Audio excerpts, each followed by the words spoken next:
La transition écologique est au cœur de tensions dans le monde de l'entreprise, mais aussi parmi les consommateurs et plus largement la société démocratique. Dans une table ronde d'ouverture de la conférence Drive to Zero hier à Longchamp, Lucille Schmidt s'est écriée: La transition écologique, ce n'est pas pour faire chier le monde, si vous me pardonnez mon français, c'est elle qui s'exprime. Cette phrase choc qui nous sert de titre est pourtant venue nous réveiller. Doit-on ménager la chèvre et le chou ou agir? Et comment faire alors que le consensus semble impossible à trouver? Au cœur de la question de la réinvention du marketing, qui nous préoccupe personnellement, ces tensions sont des plus importantes pour le marketeur soucieux de comprendre l'avenir et de le préparer. Pour mieux analyser ces dissonances, avec recul et sans idéologie, et comprendre tous les points de vue, ou presque, nous nous sommes rendus au salon Drive to Zero dont nous sommes partenaires médias. La synthèse n'est pas aisée. Les marketeurs de demain n'auront pas fini d'être écartelés entre déconsommation, décrite par Frédéric Canvet dans son livre, et mise en œuvre d'un nouveau monde. Je mets des guillemets là-dessus. Nouveau monde bien difficile à entrevoir d'ailleurs, hormis quelques initiatives réussies dont on peut néanmoins se réjouir. Des interviews, des chiffres, des faits, des études. Pas de blabla, ce sont les podcasts de Visionary Marketing disponibles sur toutes les bonnes chaînes de balado-diffusion.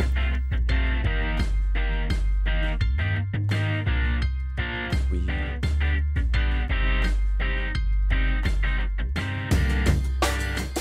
Bonjour et bienvenue dans les podcasts de Visionary Marketing.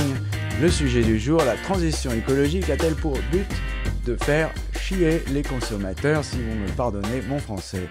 La citation est de Lucille Schmidt de La Fabrique écologique. Un débat sur l'acceptabilité, certains des intervenants ont remis en cause ce terme, des transitions écologiques et énergétiques en ces temps troublés était particulièrement utile. Ceci d'autant plus en ces temps de débat politique en amont des élections européennes. Un sujet pourtant, l'écologie, dont Isabelle Quint d'Arte n'hésite pas à dire qu'il a disparu du débat politique alors que les symptômes du mal n'ont jamais été aussi présents.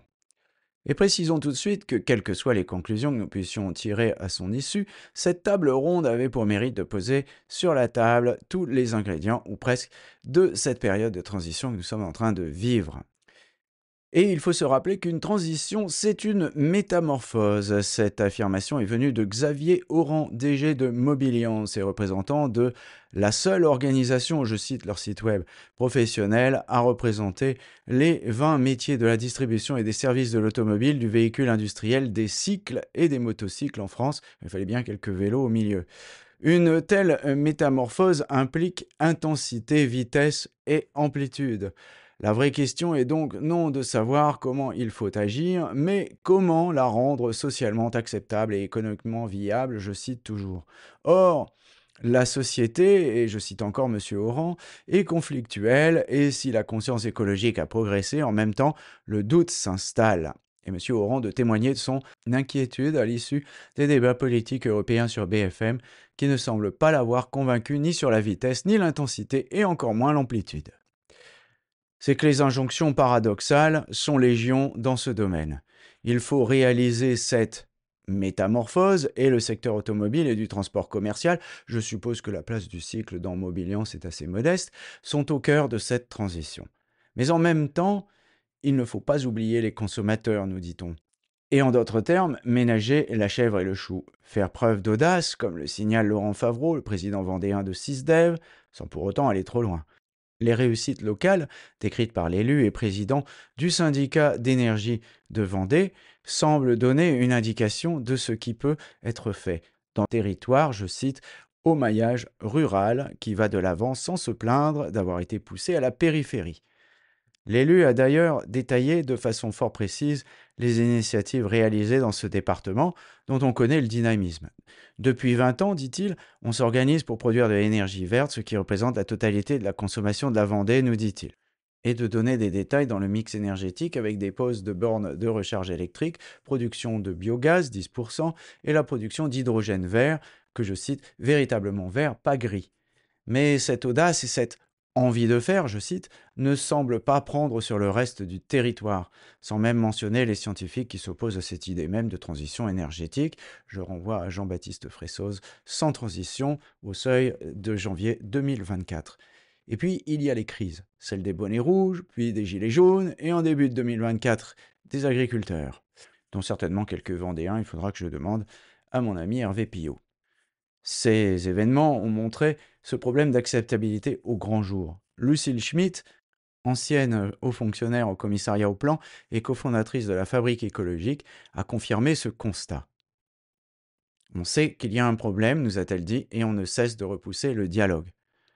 Or, c'est justement en ce moment où, je cite, on demande des efforts supplémentaires que cela devient concret, poursuit l'ancienne élue. Des efforts qui seront, selon elle, 2 fois plus importants pour les ménages les plus défavorisés, à moins de mettre en place la fiscalité qui réduira la fracture entre ceux qui ont les moyens de vivre dans l'abstraction et ceux qui ne l'ont pas. On comprend la solution proposée et on sait aussi à quel point elle est populaire. Pas étonnant, dans ces conditions, que les tensions s'accumulent et qu'un certain nombre, je cite, de politiciens surfent sur cette vague de mécontentement pour opposer écologie et économie. Et je signale d'ailleurs à ce sujet le dossier d'Arte du 28 minutes du 27 mai 2024 et je donne le lien dans le billet. Pourtant, le débat a bien montré que les temps avaient changé. Les participants à la table ronde ont ainsi tous reconnu, y compris Xavier Oran, représentant de la filière automobile en tant que DG de Mobiliance, que, je cite, le sens de l'histoire était à la décarbonation. Le but est donc clair, mais pas forcément la voie pour y arriver. Dans cette même filière automobile, il y a des patrons pour vitupérer contre la voiture électrique et déclarer que, je cite, les gens perdront leur liberté et que il y aura des conséquences sociales. Carlos Tavares aurait déclaré en substance que le tout électrique était un mauvais système et qu'il faire avec.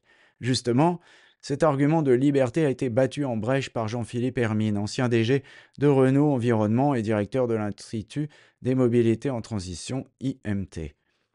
On a gagné en liberté, disent certains, alors qu'on est devenu de plus en plus dépendant de nos voitures, et tout ça pour faire 13 km en moyenne, on dirait le scénario d'un film de Steve Katz. Tout devrait être simple. 13 km, c'est 39 minutes en vélo et plus d'1 heure en voiture dans Paris. Et pourtant, M. Hermine a ajouté qu'il, je cite, « faut beaucoup de courage pour s'opposer aux simplifications politiques ». Elle n'est probablement pas que politique d'ailleurs, elle doit bien être un peu économique aussi, et en cela, même si on peut être totalement en désaccord avec Carlos Tavares, on ne peut pas dire qu'il a complètement tort non plus, surtout sur les conséquences sociales. Lucille Schmitt a alors donné un grand coup de pied dans la fourmilière qui a bien réveillé la salle engourdie par le froid quasi hivernal qui avait envahi le site de l'hippodrome de Longchamp, histoire d'ajouter à la confusion de ceux qui confondent climat et météo. La France s'est déjà réchauffée de 2 degrés, nous dit-elle, et elle se réchauffe plus que les autres du fait de sa situation géographique. La transition écologique, ce n'est pas pour faire chier le monde, je la cite, c'est pour rendre la planète viable. Et Carlos Tavares devrait savoir que le chef d'entreprise citoyen, ça existe aussi. Paf, c'est bien envoyé. Nous avons bien exposé à peu près tous les points de vue, même si nous avons fait l'impasse sur beaucoup de phrases intéressantes et de concepts. Mais voilà le problème avec ce sujet de la transition écologique.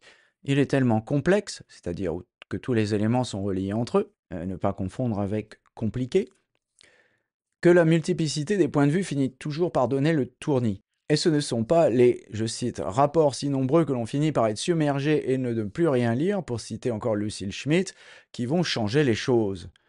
Le marketing n'est pas innocent dans ce jeu.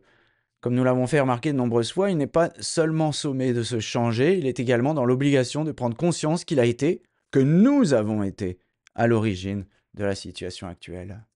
Pris dans le maelstrom des discussions et des chiffres, le marketeur, pas plus que le consommateur ni le chef d'entreprise, ne peut s'y retrouver.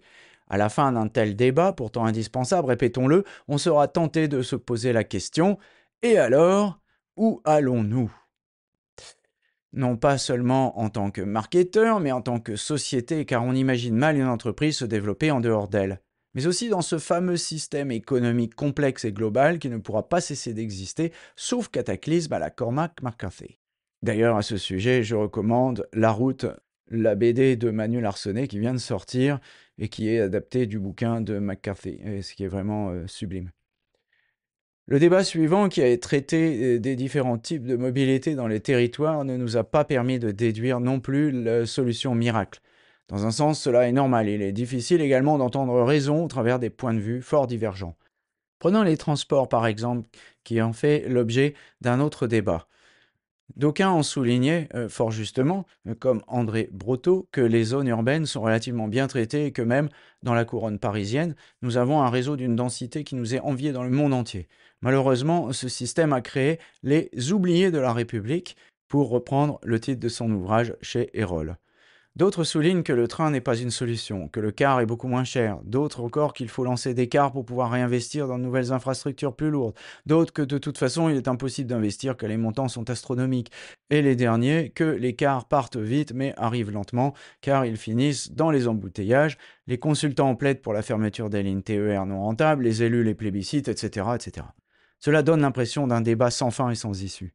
La question que je me suis posée à la fin est de savoir si on ne posait pas la question à l'envers, d'essayer de résoudre une équation à 25 inconnus dans un système qui a montré ses limites, comme l'a déclaré Jean-Philippe Hermine. Peut-être pourrait-on changer ce système qui nous fait nous déplacer de plus en plus loin pour faire ce qui était possible en bas de chez nous.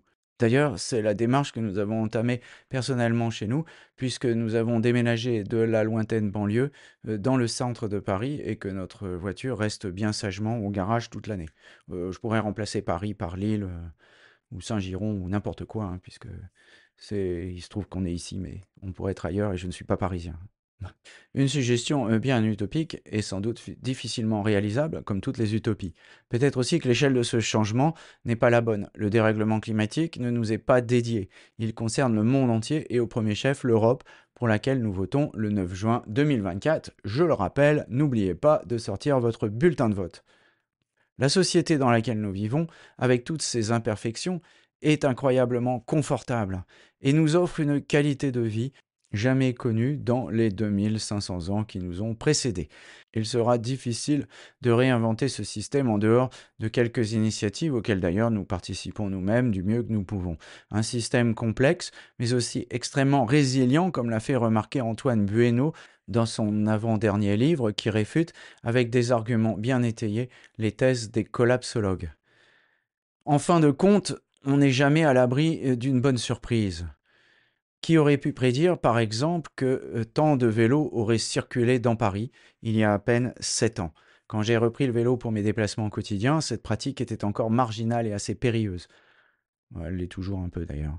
30 000 kilomètres plus loin, je vois les choses changer et la ville se transformer de manière radicale. Bizarrement, c'est surtout dans les grandes villes que les choses changent dans le bon sens, alors que les déplacements en vélo deviennent sans cesse plus dangereux, même dans nos montagnes d'Ariège.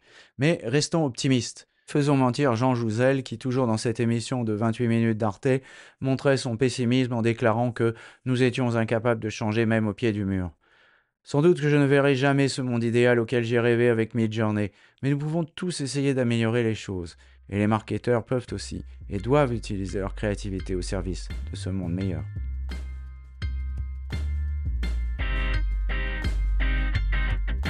Surtout, n'oubliez pas de mettre une bonne note à ce podcast si vous l'avez apprécié.